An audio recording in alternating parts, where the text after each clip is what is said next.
ഞങ്ങളെ സംബന്ധിച്ചിടത്തോളം ഞങ്ങള് വളരെ വളരെ ശക്തമായി തന്നെ ജനങ്ങളുടെ പിന്തുണ ആർജിച്ചുകൊണ്ട് തന്നെയാണ് ഞങ്ങൾ മുമ്പോട്ട് പോകുന്നത്.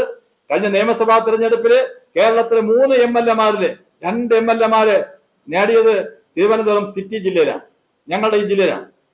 3 പേര് 2 ഇവിടുന്ന നിയമവും കരക്കൂട്ടും. മറ്റു 2 സ്ഥലത്തും BJP ശക്തമായ വോട്ട് നിലവാരം ഉയർത്താൻ സാധിച്ചിട്ടുണ്ട്. അതുകൊണ്ട് ഞങ്ങളെ തകർക്കാൻ ശ്രമിക്കണ്ട.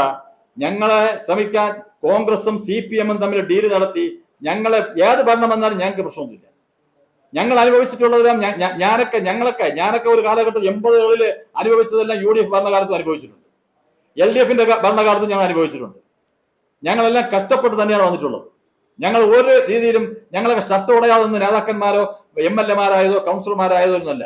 ഞങ്ങളൊക്കെ സാധാരണ പ്രവർത്തകരിൽ നിന്നും ഉയർന്ന് സാധാരണ പ്രവർത്തകരോടൊപ്പം ജനങ്ങളോടൊപ്പം ജനങ്ങളുടെ പ്രശ്നങ്ങൾ നിരന്തരമായ ജനകീയ പ്രശ്നങ്ങൾ നടത്തി ജനങ്ങളുടെ പ്രശ്നങ്ങൾ ഏറ്റെടുത്തുകൊണ്ട് മുന്നോട്ട് പോയ ഒരു പ്രസ്ഥാനമാണ് ഭാരതീയ ജനതാ പാർട്ടി. അതനുസരിച്ച് തന്നെ ഞങ്ങൾ മുമ്പോട്ട് പോകും. കാപ്പ ചുമത്തി ഒന്നും ഇവിടെ ഭയപ്പെടുത്തേണ്ട കാര്യമില്ല. സുഗതനെ ഞങ്ങൾ സംരക്ഷിക്കും. സുഗതൻ ജനപ്രിയ കൗൺസിലറാണ്.